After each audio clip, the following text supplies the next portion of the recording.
لله رب العالمين والصلاة والسلام على سيد الأنبياء والمرسلين وعلى آله وأصحابه أجمعين أما بعد فأعوذ بالله من الشيطان الرجيم بسم الله الرحمن الرحيم قل لا أسألكم عليه أجر مودة في القربى وقال تعالى في عظمته النبي الكريم في الكلام المجيد والفرقان الحميد إن الله وملائكته يصلون على النبي يا أيها الذين آمنوا صلوا عليه وسلموا تسليما اللهم صل على محمد وعلى آل محمد وبارك وسلم الصلاة والسلام عليك يا رسول الله الصلاة والسلام عليك يا حبيب الله. محترم بزرگوں اور دوستوں، میرے بھائیوں اور میرے بچوں، اللہ رب العالمین ہم کو اور آپ کو اپنی بارگاہ میں کافروں میں شامل نہ فرمائیں. ہم پر بہت واجب ہے کہ اللہ تعالیٰ سے اس بات کی دعا بھی کرتے رہیں کہ اللہ کی بارگاہ میں، اللہ کی بارگاہ کے اندر میں ہم ان بندوں کے اندر میں شامل نہ ہو جائے جن کو اللہ تبارک و تعالیٰ میدان محشر میں کافروں میں شمار کرے گا. کافروں کے کہتے ہی ہمارا دماغ اس طرح سے اور انسانوں کی طرف میں چلا جاتا ہے، لیکن حقیقت یہ ہے کہ اللہ تبارک و تعالیٰ نے تم کو اور ہم کو جیسے ایمان کے ثبوت کے لیے کعبۃ اللہ اور نمازیں اور عبادات عطا فرمائی اور اللہ رب العالمین کا ماننا اور اس کے کلمے کا پڑھنا ایمان کی علامت قرار دیا، ویسے ہی ایک کعبۃ اللہ اور حرم پاک ہر انسان کو اور تم کو اور مجھ کو اپنے وجود میں، اپنے سینے میں بھی عطا فرمایا ہے، جس کو حدیث پاک کے اندر میں اللہ تبارک و تعالیٰ فرماتا ہے کہ قلب المومن عرش اللہ، مومن کا قلب عرش الہی ہے. اور یہ قلب اور یہ دل، عربی میں قلب کہتے ہیں، اردو میں دل کہتے ہیں. دل اللہ تبارک و تعالیٰ نے ہر انسان کو عطا فرمایا، ہر انسان کو عطا فرمایا. اور کس لیے عطا فرمایا؟ کہ دل کو وہ منور کرے، دل کو وہ صاف کرے. انسانوں کی ذمہ داری اللہ تبارک و تعالیٰ نے بحیثیت خالق ہونے کے انسانوں کو بڑا آسان نظام عطا کیا ہے، بہت ہلکی ڈیوٹی عطا فرمائی ہے. عرش الہی کو لے کر اپنے پاس میں لانا یا کسی بندے کا عرش الہی پر پہنچنا یہ محال اور مشکل ہوتا ہے، لیکن اللہ تبارک و تعالیٰ کا کتنا بڑا کرم ہے کہ اپنے بندوں کو نوازنے کے لیے ہر بندے کو اپنے وجود کے اعتبار سے عرش و کرسی کا ایک ٹکڑا عطا فرما دیا. اور وہ حدیث پاک کے مطابق میں تمہارا میرا قلب اور دل ہے. یہ دل اللہ تبارک و تعالیٰ نے عطا فرمایا ہے، اور اس کو پاک و صاف کرنے کا اور اس کی صاف و ستھرائی کے خیال کے کرنے کی ذمہ داری اللہ تعالیٰ نے تم کو ہم کو عطا فرما دی. آج پوری دنیا کے اندر میں 58 ملکوں کے اندر میں سب سے زیادہ عظمت جس ملک کو حاصل ہے وہ سعودیت العربیہ ہے، اور اس کی وجہ یہ ہے کہ وہاں پر حرمین و شریفین ہیں، کیونکہ وہ اپنے آپ کو خادمین حرمین و شریفین کہتے ہیں. کعبۃ اللہ کی خدمت کو وہ اپنی سعادت سمجھ کر اپنا اعزاز سمجھتے ہیں. اس کی وجہ سے دنیا میں ساری اسلامی حکومتوں کے اندر میں ان کی عظمت ہے، ان کا تقدس ہے، ان کا مقام ہے. لیکن اللہ تبارک و تعالیٰ نے دنیا میں یہ بتا دیا کہ ہمارے ظاہری کعبے کو اس کی خدمت کے کرنے پر ہم دنیا میں انہیں عزت عطا فرماتے ہیں کہ ساری دنیا کے انسانوں کے پاس میں کعبۃ اللہ کے خادم جو ہے وہ قابل قدر اور قابل عظمت ہوتے ہیں. اسی طریقے سے اللہ تبارک و تعالیٰ نے ہر انسان کو یہ رخ بھی بتایا کہ ایک کعبہ تو ہم نے تمہیں دیا ہے جس کی خدمت پر دنیا کے اندر میں یہ اعزاز و اکرام انسانوں کو ہم عطا کر رہے ہیں، لیکن ہر انسان کو ہم نے بھی ایک کعبہ عطا کیا ہے، اور وہ کعبہ انسانوں کے دلوں کے اندر میں چھپا ہوا ہے اور انسانوں کے قلب میں چھپا ہوا ہے۔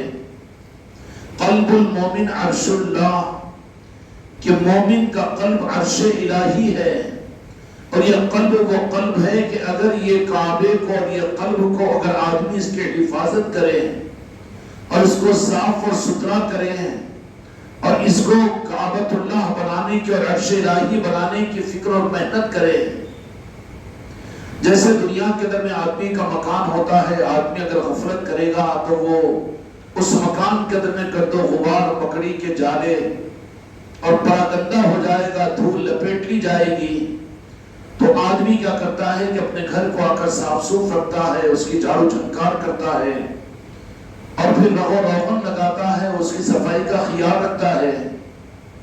ہم نے اپنے رہنوں کے ظاہری مکانوں میں جس کا تعلق ہمارے روح کے نکلنے تک مرنے تک ہے، ان مکانوں پر ہم نے اپنی زندگی کے سرمایوں کو لاکھوں اور کروڑوں روپے کو لگا دیا، اور روزانہ اس مکان کو صاف کرنے کی اور اس مکان کو سجانے کی فکر میں لگے رہتے ہیں کہ صاحب مکان تو ہے آپ کا، لیکن یہ لاکھ 10 لاکھ کا فرنیچر چاہیے، یا قمقمے چاہیے، یا لائٹ چاہیے، کوئی اچھا درخت نظر آتا ہے تو لے جا کر اپنے گھر میں ہم لگائیں گے، اور ہمارے گھر میں اس قسم کی قالین چاہیے۔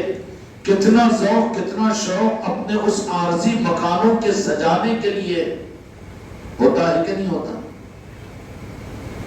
اور کتنی آدمی اپنی قیمتی پسینے کی کمائیاں اپنے گھر کی زیبائش کے اوپر لگا دیتا ہے، رہنے کے مکان پر لگا دیتا ہے، اور اس کے صاف و ستھرے کے کرنے پر لگاتا ہے، اور اس کے مینٹیننس پر لگا دیتا ہے، اور اس کو اپنی قابلیت سمجھتا ہے اور اپنے بارے میں سمجھتا ہے کہ میں اپنے اچھے مکان میں رہتا ہوں۔ اور پھر وہ مکان کے جس مکان میں جس کا ایک ایک اینٹ تیری کمائی سے بنا ہے، اور جس مکان کو تو نے اپنی بڑی خواہشات کے ساتھ بنایا ہے، چاہے وہ ٹین کا ہو کہ کویلوں کا ہو کہ RCC کا ہو کہ محل ہو، لیکن اس مکان کا تعلق تیری ذات سے کب تک ہے؟ جب تک تیرے جسم میں روح ہے۔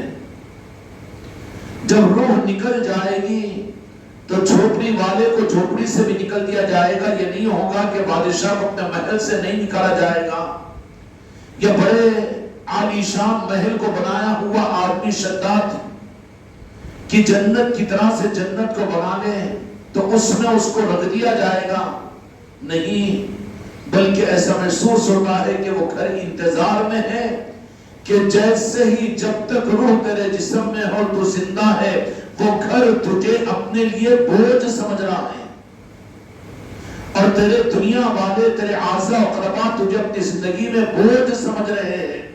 مایوس مت ہو، سمجھنے کے لیے کر رہا ہوں۔ اور جیسے ہی نکل جائے گا ایک لخت ساری کی ساری دنیا بے وفا ہو جائے گی۔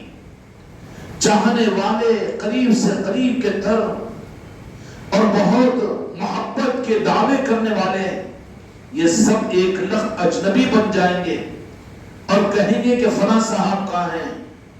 تو پھر اگر کوئی پوچھے آ کر کہ فلاں صاحب کہاں ہیں تو وہ یہ کہے گا کہ فلاں صاحب کا تو انتقال ہو گیا، ان کا جنازہ ہے، ان کا دیدار کر لو۔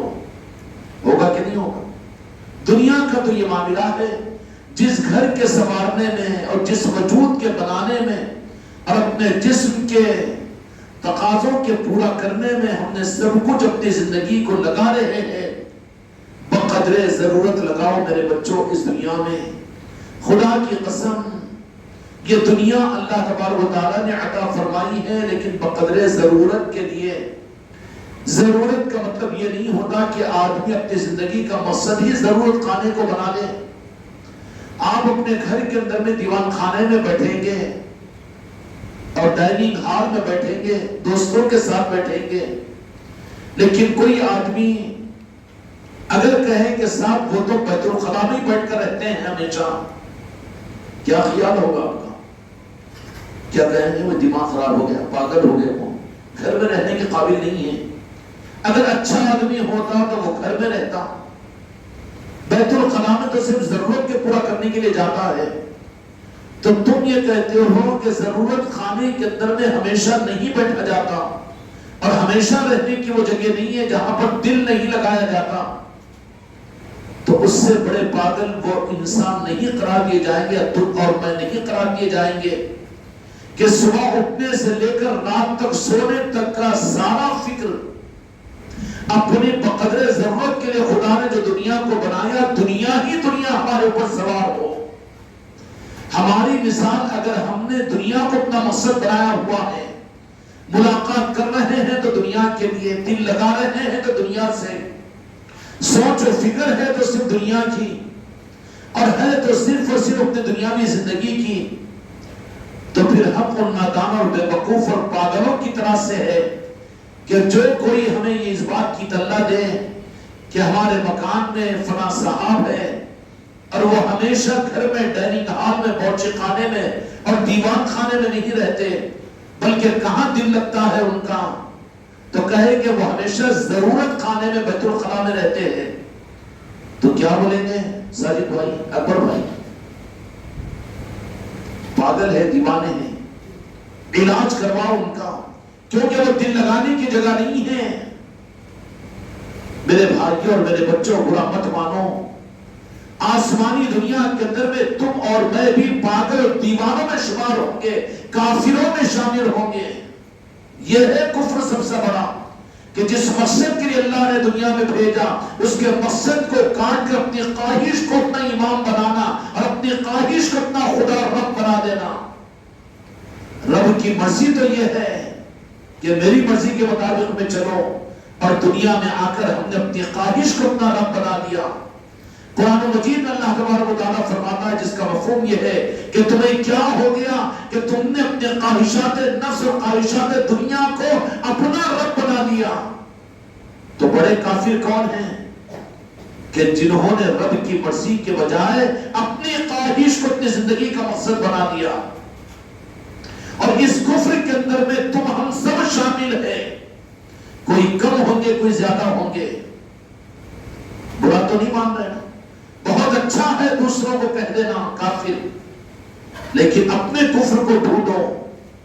اللہ تبارک و تعالیٰ نے جو کعبے کا مقدس کمرہ تمہارے سینوں میں عطا فرمایا ہے، قلب کی صورت میں، اس قلب کو سجانے، اس قلب کو صاف کرنے اور اس قلب کو منور کرنے اور اس قلب کو مطہر کرنے کے جو نظام تھے، اس کو تو تم نے کباڑ خانہ بنا دیا۔ دل کی خواہش کیا ہے؟ دنیا۔ دل کی خواہش کیا ہے؟ اچھے کپڑے۔ دل کی خواہش کیا ہے؟ اچھے کھانے۔ دل کی خواہش کیا ہے؟ دنیا کی زیب و زینت۔ دل کی خواہش کیا ہے؟ دنیا کی ترقیات۔ دل کی خواہش کیا ہے؟ جائز و ناجائز کمائی کی خواہش۔ کیا بنایا دل کو؟ اللہ نے دل اس لیے عطا کیا تھا کہ خواہشات کا سفینہ بنا دے، غلاظتوں سے دل کو بھر دے۔ یا قلب کس لیے عطا فرمایا تھا؟ قلب اللہ تبارک و تعالیٰ نے دیا تھا اور اس بات کا حکم دیا تھا کہ اے کعبے کو جانے والوں، اے مسجدوں کو جانے والوں، اے خانقاہوں کو جانے والوں، ایک خانقاہ، ایک مسجد اور ایک کعبہ میں نے تمہارے سینے میں بھی عطا کیا ہے، جو 24 گھنٹے تمہارے ساتھ میں رہے گا۔ مسجد کو جاؤ گے، خانقاہ کو جاؤ گے گھنٹوں کے لیے، لمحوں کے لیے، لیکن وہ کعبے کی حفاظت جو تمہارے دل کے اندر میں ہے، اس کی صاف و ستھرائی اور اس کی حفاظت اور اس کو دیکھنا اور اس کو صحیح کرنا اور اس کی جھاڑو و چھنکار، یہ تمہارے اوپر 24 گھنٹے میں ہر لمحے تمہارے اوپر فرض ہے نہیں؟ ایک کعبہ ہے جو اللہ تعالیٰ نے دیا ہے تم کو، مجھ کو۔ اس کعبے کو پاک کرنے کے لیے جب ہم اس کعبے کو اگر پاک کر لیں گے، اس کے اسباب کو اختیار کر لیں گے، مرید بننا کیوں ضروری ہے، خانقاہوں میں آنا کیوں ضروری ہے، اولیاء کا دامن پکڑنا کیوں ضروری ہے، راہ طریقت کو اختیار کرنا کیوں ضروری ہے؟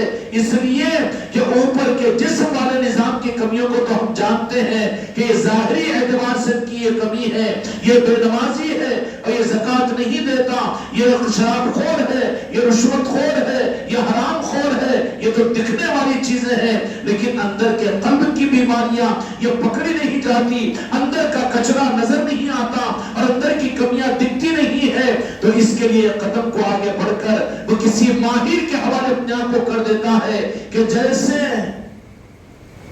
اگر ہارٹ کی بیماری ہو، دل کی بیماری ہو، ایم بی بی ایس اور ایم ڈی کے پاس میں رہبری تو ملے گی لیکن ڈیڈکٹ نہیں ہوگا، وہ کہہ دے گا، ریفر کر دے گا کہ کارڈیالوجسٹ کے پاس میں جاؤ۔ کیوں؟ کیا آپ ڈاکٹر نہیں، آپ ایم ڈی نہیں، آپ علاج نہیں کرتے؟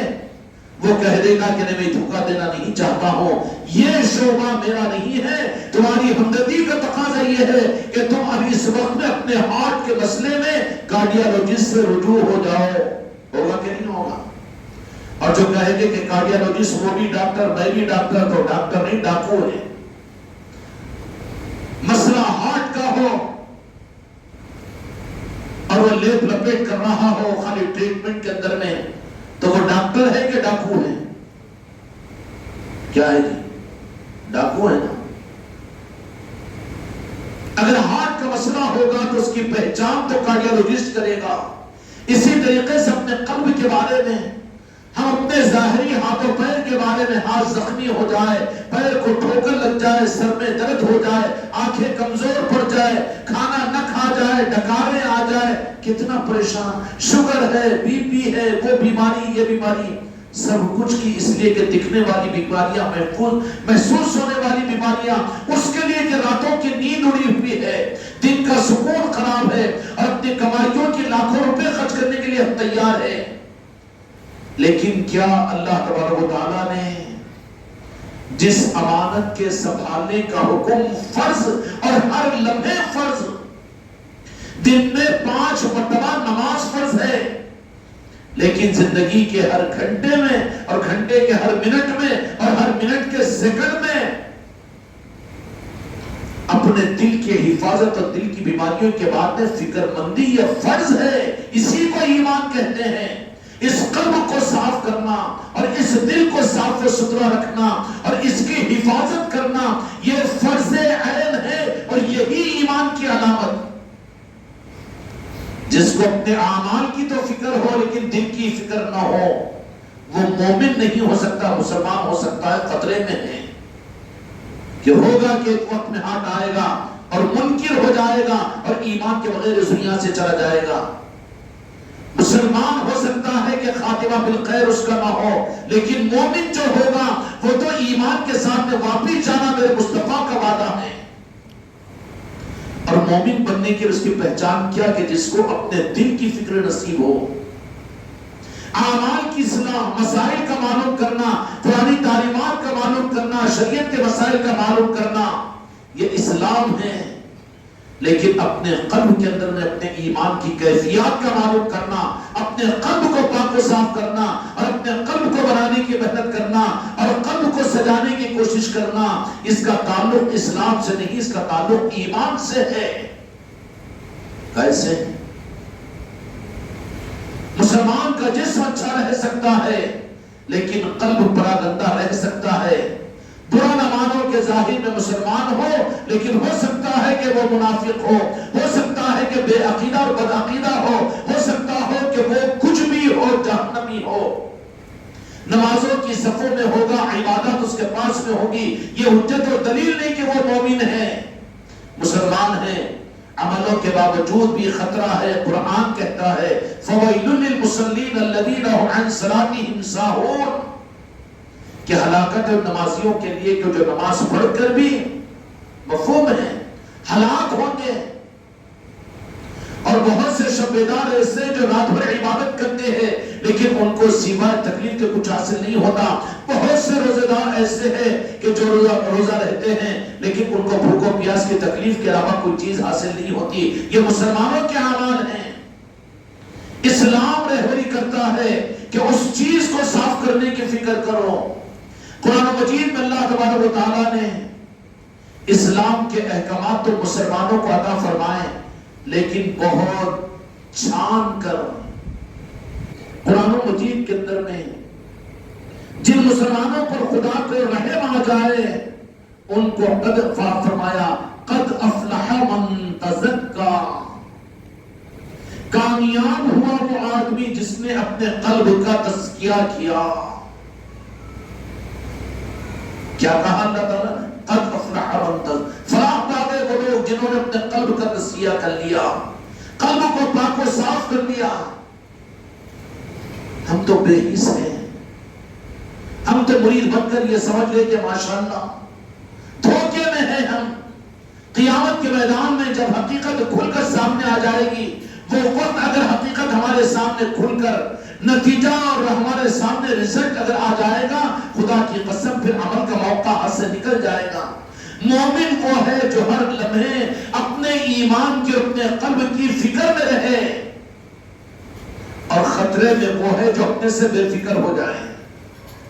اپنے سے نمازہ ان لوگوں پڑھ لے، ذکر میں انہوں چلے جانا، انہوں پیر و مرید بن رہنا، ان کا نظام ہے وہ، اور یہ ہم کو تابعداری کی کیا ضرورت ہے؟ پھر نہیں، ہم تو مرید بن کے ماشاءاللہ ٹھیک ہے اتنا کر لیا۔ یہ کیونکہ زنا کے باندھنے کا نظام ہے یہ تو ہر لمحے تجھے احساس میں رہنے کے لیے کہ مسلمان کی پہچان وہ ہے جو اپنے قلب سے بے فکر ہو جائے، کہ کوئی فکر نہیں، جسم کی فکر، دنیا کی فکر، گھر کی فکر، آل اولاد کی فکر، اچھے کپڑوں کی فکر، اچھے کھانوں کی فکر، ڈکار آئے تو فکر، ڈکار نہ آئے تو فکر۔ یہ مسلمان کی پہچان ہے۔ اور مومن کی پہچان کیا ہے؟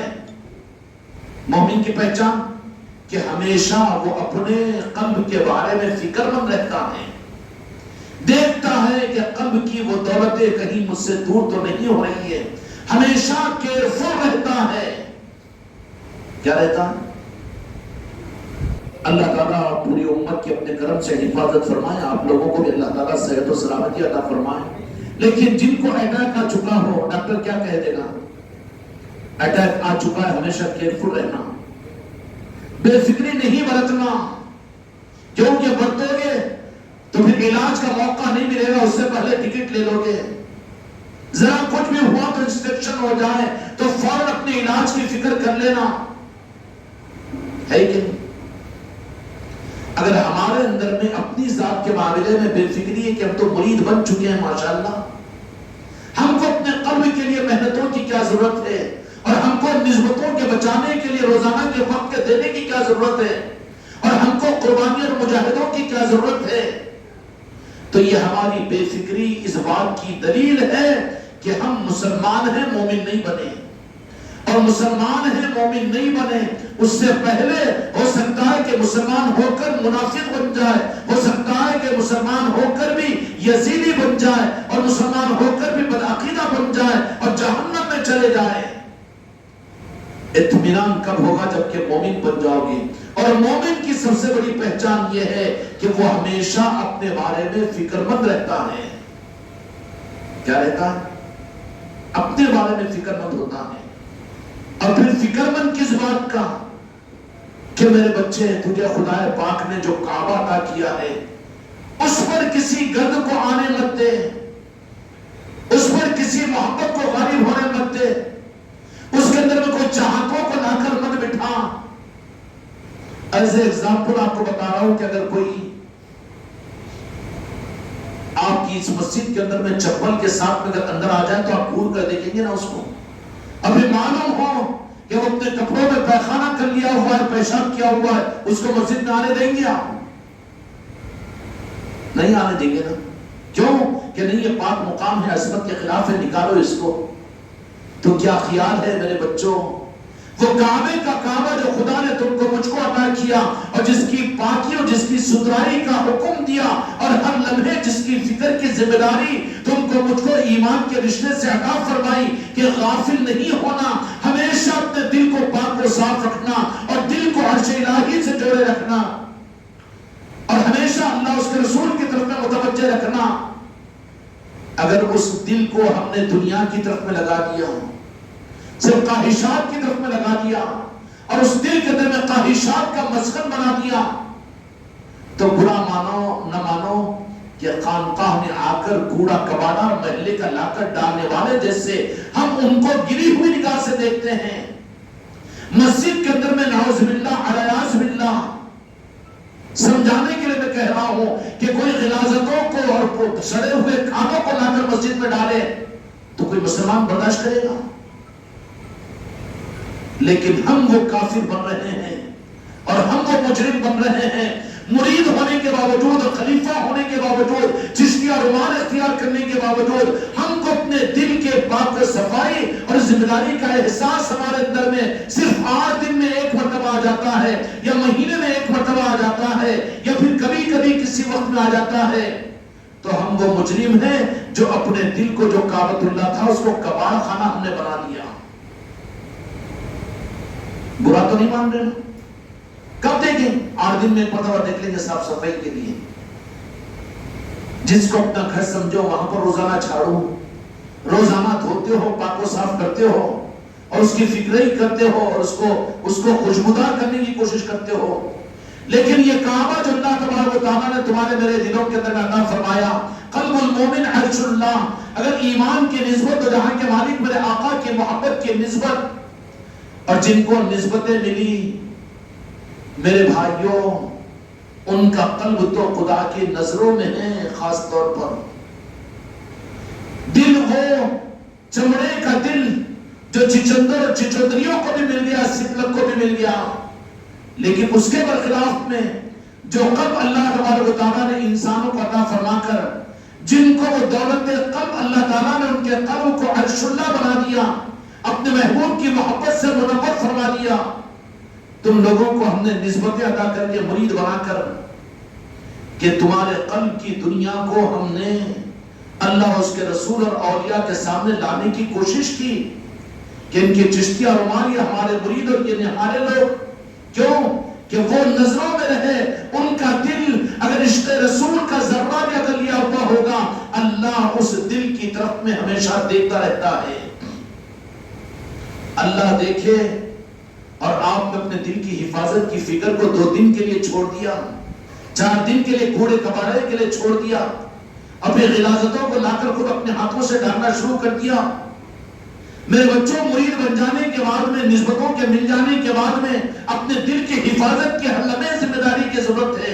اس کو سجاؤ، اس کو پاک و صاف کرو اور اس کو صاف ستھرائی کی فکر کرو. اسی بنیاد پر تو آپ جیسے زمین کے اوپر ساری حکومتوں میں خادمین حرمین شرفین کو عظمت کی نگاہ سے دیکھتے ہو کہ اس لیے کہ وہاں پر کعبہ اور مکہ اور مدینہ ہے، دیکھتے ہو کہ نہیں دیکھتے ہو؟ ایسے ہی آسمانی مخلوق جن کے دل میں عشق رسول کہ تم نے محفل میلاد کا اہتمام کیا، بدنصیب ہے وہ جو اپنے گھروں میں محفل میلاد نہیں کیے اور محروم ہو گئے ہیں وہ لوگ، اور جنہوں نے 11 کی محفل اپنے گھروں میں نہیں کی، لیکن جن کو یہ نسبتیں ملی اور کرنے کے بعد میں تم تو ان کی نظروں میں آ چکے ہو کہ تمہارے گھروں میں کرنے کی پہچان کیا ہوئی؟ کیا پہچان ہوئی؟ کہ جسموں سے صرف یہ محفل کے لنگر کھانے کے لیے نہیں گئے بلکہ انہوں نے اپنے گھروں کے اندر محفل میلاد کی، اپنے گھروں کے اندر میں 11ویں شریف کے محفل کی. تو یہ ان کی ریکارڈ میں آ گئے کہ ان کے دلوں کے اندر میں میرے محبوب اور میرے محبوبین کی محبت ہے. تو اللہ کی نگاہ تمہارے میرے دل کی طرف میں رہتی ہے، خدا کی نگاہ تمہارے میرے دل اور قلب. یہی تو قابلیت ہے اور یہی تو قبولیت کی دلیل ہے کہ تم عام انسانوں اور عام مسلمانوں کی طرح سے نہیں ہو بلکہ تمہاری حیثیت اللہ کے پاس میں. ارے ادھر ہاتھ چھوڑ دے رہے، ادھر شراب پی رہے، ان کے بارے میں کچھ بھی نہیں، ان کا معاملہ نہیں ہے. معاملات تمہارا تم ہمت کے ساتھ میں منتخب انہوں نے کیا اور میرے مصطفیٰ کی نگاہ کرم ملی، غوث و خواجہ کی نگاہیں تمہیں ملی اور تم سلسلوں سے وابستہ ہوئے ہو اور تم کو یہ دولت عطا کی گئی ہو. ان محفلوں کا اہتمام اور پھر ان کے ذریعے سے ان کی محبتیں تمہارے دلوں میں پیدا ہوئی. کون سا میرا مرید ہے کہ جو میرے غوث و خواجہ سے محبت نہیں کرتا؟ کون سا میرا مرید اور مریدان ہے کہ جن کو پنجدر پاک کی محبت نہ ہو؟ اور کون ہوگا؟ بالکل نہیں ہوگا کہ جس کو جہاں کے مالک میرے آقا محمد رسول اللہ صلی اللہ علیہ وسلم کے نالے پاک کی عظمت نہ ملی ہو. ملی ہے نا؟ ملی ہے کا مطلب یہ ہے کہ آؤٹ لسٹ ہو تم، چاہے لاکھوں کروڑوں کے اندر میں ہو لیکن آسمانی مخلوق کی نظریں اور رب العالمین کے نظام اور فرشتوں کی نگاہیں جب تم پر پڑے گی تو وہ اس چمکتی ہوئی چیز کو دیکھ لیں گے کہ یہ وابستگان خانقاہ احمدیت میری نصرتی ہے، اور یہ تو اولیاء کے دیوانے ہیں، اور یہ تو مصطفیٰ جان رحمت کے چاہنے والے ہیں۔ اس اعتبار سے تمہارے قلب کی وہ ذرہ برابر نورانیت فرشتوں کو، رب العالمین کو، اولیاء اکرام کو متوجہ، ہاں اس کے اندر میں تو ہے، لیکن دوسری نظر ڈالیں اور دوسری نظر ڈالے تو دیکھیں کہ یہ بھی عام طرح سے صرف دنیا کا پجاری بن کر، دنیا ہی کا دنیا دار بن کر، 24 گھنٹے کی فکر، 24 گھنٹے کی محنت، اس کا سفر و حضر، اس کی خوشی اور اس کا غم، اور اس کا چلنا اور پھرنا، اور اس کا سب کچھ بھی دنیا کے لیے، دنیا کے لیے، دنیا کے لیے۔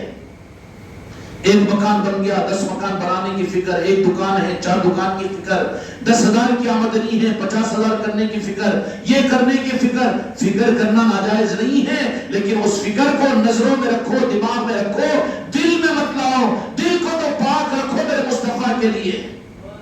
اگر دل میں خدا نہ خواستہ تم کافر ہو جاؤ گے، میں کافر ہو جاؤں گا، اس باغ دل کے اندر میں جہاں میرے مصطفیٰ کی محبت ہو، جہاں مولا علی کی محبت کو تمہارے پیر نے لایا ہو، اور جہاں غوث و خواجہ کے تذکروں سے ان کی عظمتوں کو تمہارے دل کے اندر میں نے ڈھوسا اور میں نے داخل کیا اور تم سے کروایا ہو، اور اس دل کی تم بے فکری کر کے تم پھر ایسے ظالم اور ایسے کافر مت بنو کہ محلے کے کوڑے کباڑے کو اٹھا کر پھر اس دل پر لا کے ڈالنے والے مت بنو۔ مرید ہونے کے بعد، نسبتوں کے مل جانے کے بعد، اس 15ویں صدی کے اندر میں، اس بے عقیدگی کے ماحول کے اندر میں مٹھی بھروں کو غوث و خواجہ نے جو منتخب کیا، مجھے ان لاکھوں انسانوں سے، مسلمانوں سے مطلب نہیں ہے، لیکن جو مجھ سے وابستہ ہوئے ہیں ان کے لیے درد دل کی ایک بات سنا دے رہا ہوں کہ تمہارا دل کہ تم نے بیعت کر کے اپنے جسم کو ہمارے حوالے نہیں کیا، تمہارا جسم تمہاری بیوی بچوں کے لیے، تمہاری ملازمت ہے، تمہارے کام کاج اور تمہارے بیوی بچوں کے لیے، لیکن میں نے جو بیعت کیا ہے وہ تمہارے دل کے کمرے پر بیعت کیا ہوں۔ میں نے تمہارے دل پر تمہاری نہیں چلنی چاہیے۔ اگر تم مرید ہونے کے باوجود اور ان نسبتوں کے مل جانے کے باوجود بھی اگر دل کے اندر میں تم نے دنیا کی محبتوں کو، آلات کی محبتوں کو اور دنیا ہی کی فکروں کو اور یہی کباڑوں کو لا کر اگر ڈال رہے ہو تو تم مسجد کے اندر میں محلے کا کچرا لا کر بھرنے والے ظالموں میں شمار ہوں گے۔ وقت کا لگانا اور عشاء کے بعد میں ذکر کی مجلسوں میں جانا، دیہاتوں میں جانا، اسفار کا کرنا، دینی اجتماعات کا کرنا اور بھی محفلوں کا کرنا، اپنے گھروں میں ارے مستقل یہ نظام ہے، یہ نظام کن کو ملا اس زمانے میں؟ اور جو ان نظاموں کے ساتھ بھی چل رہے ہیں اور جو چھوڑ پکڑ کر رہے ہیں، خطرے میں ہیں، وہ خطرے میں ہیں۔ اس لیے جب ایسا نظام ملا ہو تو میرے بچوں، ہماری سعادت مندی یہ ہوگی کہ ہمارا اس نظام کے مطابق میں دنیا نہیں، دنیا کی ہفت و قلیب کی ساری نعمتوں کے مقابلے پر بھی اس دامن کو اور اس نسبت کو، اس چوکھٹ کے تقاضوں کو اپنی زندگی کا مقصد ہم کو آپ کو بنانا پڑے گا۔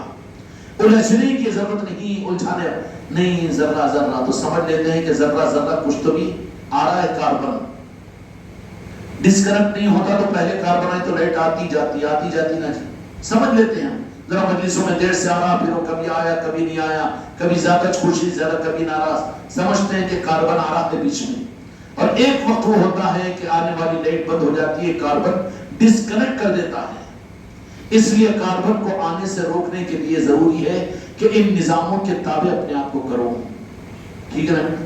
اللہ تبارک و تعالی ہم کو اور آپ کو نظاموں کی صحیح قدردانی کی توفیق عطا فرمائے، اور ان نظاموں کی حقیقت کو اللہ تعالیٰ میرے ہر مرید اور مریدہ کے دل پر انشراح فرما دے۔ رب اشرح لی صدری ویسر لی امری واحلل عقدۃ من لسانی یفقہوا قولی۔ 3 مرتبہ تشریف پڑھیے۔